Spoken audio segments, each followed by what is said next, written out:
नमस्कार। पिछले कुछ दिनों से मुझे बहुत सारे एफपीओ के लोग आके मिले। किसान थे, डायरेक्टर्स थे, सीईओ थे और कुछ ट्रेनिंग्स में मुझे जाने का मौका मिला। और उसमें एक सवाल हमेशा से ये पूछा जाता रहा है कि एफपीओ ऐसा क्या करे कि उसका काम किसानों के लिए आकर्षक हो और वो किसानों की आमदनी बढ़ाने में मदद कर सके। इसी बात को ध्यान में रखते हुए मैंने सोचा कि क्यों ना कुछ ऐसी फसलों को लिया जाए जिसमें अच्छे व्यापार की संभावनाएं हैं और जिसमें हमारा स्थान बहुत अच्छा है, और उस फसल को एफपीओ कैसे मार्केट में ले जा सकते हैं, कैसे उसकी ब्रांडिंग कर सकते हैं और कैसे अपनी फसल की विशेष गुण बताते हुए बाज़ार में बेच सकते हैं और अधिक दाम कमा सकते हैं। इसी श्रृंखला में आज मैं बात कर रहा हूँ तरबूज की। तो दोस्तों, अभी जैसे ही जनवरी ख़त्म होगा, फरवरी मार्च से तरबूज की बोनी शुरू हो जाती है और भारत में लगभग सभी राज्यों में तरबूज उगाया जाता है और भारत विश्व का तीसरा सबसे बड़ा उत्पादक देश है जहां तरबूज उगाया जाता है। पर अगर हम मुख्य 5 राज्यों की बात करें तो इसमें उत्तर प्रदेश में 21%, आंध्र प्रदेश में 20%, तमिलनाडु में 10%, कर्नाटक में 8% और उड़ीसा में 8% तरबूज उगाया जाता है। इसके अलावा पश्चिम बंगाल में 7%, मध्य प्रदेश में 7%, हरियाणा में 6% और महाराष्ट्र में 3% तथा झारखंड में 2% हमारे भारत के उत्पादन का तरबूज उत्पादित किया जाता है। तरबूज की मांग पूरे साल हमारे देश में रहती है। इसके अलावा हमारा देश तरबूज का निर्यात भी करता है और हम लोग बहुत अच्छी गुणवत्ता के तरबूज उगाते हैं। पहले हमारे यहाँ ज़्यादातर तरबूज ओपी वैरायटी के उगाए जाते थे, लेकिन अभी ज़्यादातर जो तरबूज हैं वो हाइब्रिड बीज के उगाए जाते हैं और इनका जो फ़र्क होता है वो तरबूज का जो वज़न है, कुछ तरबूज 2 किलो के से लेके और 20 किलो 25 किलो तक के तरबूज होते हैं। फिर उनका कलर है, कुछ तरबूज हरे रंग के होते हैं, कुछ चितकबरे होते हैं, कुछ भूरे होते हैं।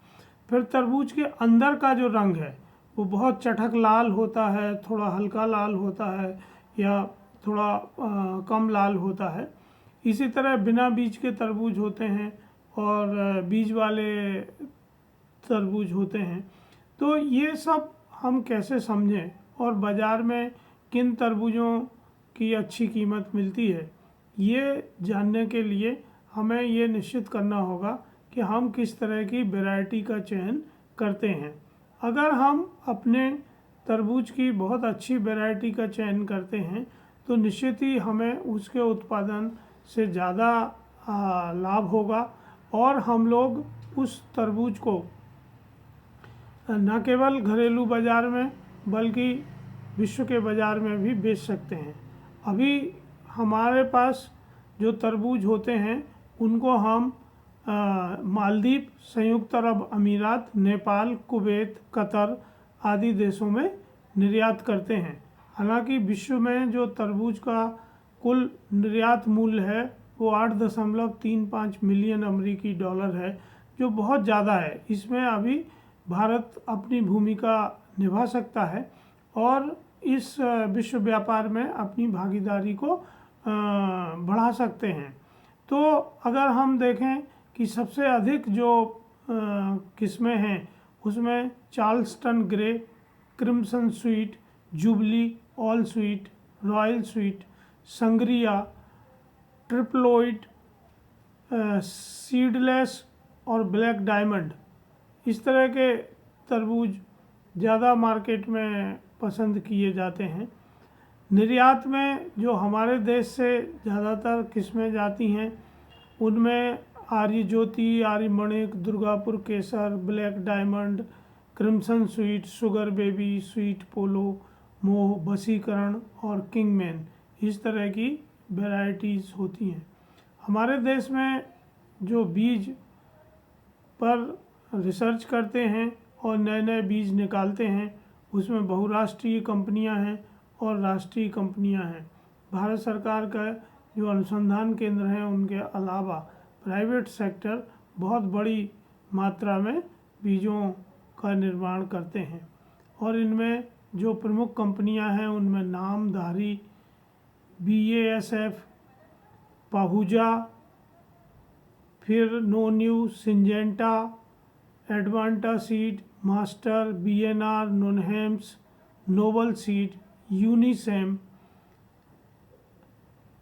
क्लाउज सीड, चियाताई, ऐसी बहुत सारी कंपनियां हैं जो बनाती हैं सीड और नए नए सीड मार्केट में लेकर आती हैं।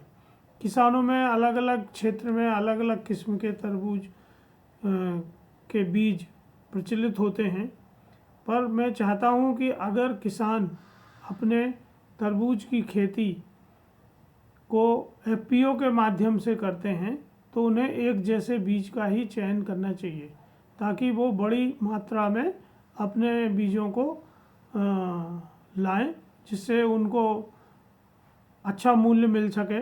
दूसरे, जब उनका उत्पादन हो तो वो एक जैसी क्वालिटी का हो, ह्यूज क्वांटिटी में हो, और चूँकि उनने बीज और बाकी खाद बीज दवाई एक साथ खरीदी है, मल्चिंग वगैरह, तो वो कॉम्पिटिटिव प्राइस में भी बेचने की स्थिति में रहेंगे।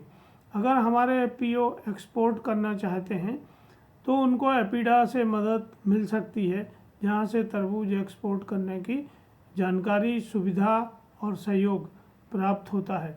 पर केवल एक्सपोर्ट या स्थानीय बाज़ार में अगर हम अपना ब्रांड बनाते हैं, अपना जियो टैगिंग लेते हैं कि किस तरह की मिट्टी, पानी और जलवायु में हमने तरबूज पैदा किया है, क्योंकि उसकी मिठास, उनकी गुणवत्ता, इन सब चीज़ों पे निर्भर करती है। हमने किस तरह के पेस्टिसाइड या फर्टिलाइज़र का उपयोग किया है या नहीं किया है, हमारा ऑर्गेनिक तरबूज है, इसकी अगर हम ब्रांडिंग करते हैं और उसकी एक कहानी बनाते हैं और फिर उस कहानी के साथ, ब्रांडिंग के साथ पैक करते हैं, तो मुझे लगता है कि इससे FPOs अपने सदस्यों की आमदनी को बढ़ाने में एक भूमिका निभा सकते हैं।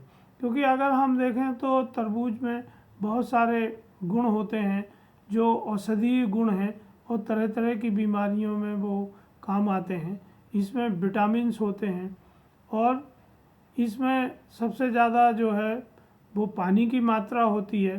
तो ये सब चीज़ें हमारे शरीर में स्वास्थ्य लाभ भी देती हैं। पर अभी हम जो तरबूज बेचते हैं उसमें इस तरह की बातों का ध्यान नहीं रखते हैं, या हम उनमें इस तरह की बातों को प्रचारित नहीं करते हैं कि इस फल को खाने के स्वास्थ्य के क्या लाभ हैं। तो मैं किसान भाई और ख़ासतौर से FPOs के साथियों को कहना चाहूँगा कि वो अपनी फसल की अगर ब्रांडिंग करके स्थानीय बाज़ार में या निर्यात में काम करते हैं तो उनको बहुत अधिक लाभ हो सकता है। तरबूज की खेती, उनके बीजों का चयन, अच्छे बीजों को कैसे प्राप्त करें, कहाँ से प्राप्त करें, इस सब में ई-फसल और उनके विषय विशेषज्ञ FPOs की और किसानों की मदद करते हैं। तो यदि आपको भी कोई जानकारी चाहिए हो तो वो आप ई-फसल प्लेटफॉर्म से सहयोग लेके अपनी खेती को और अच्छे तरीके से कर सकते हैं। धन्यवाद, नमस्कार।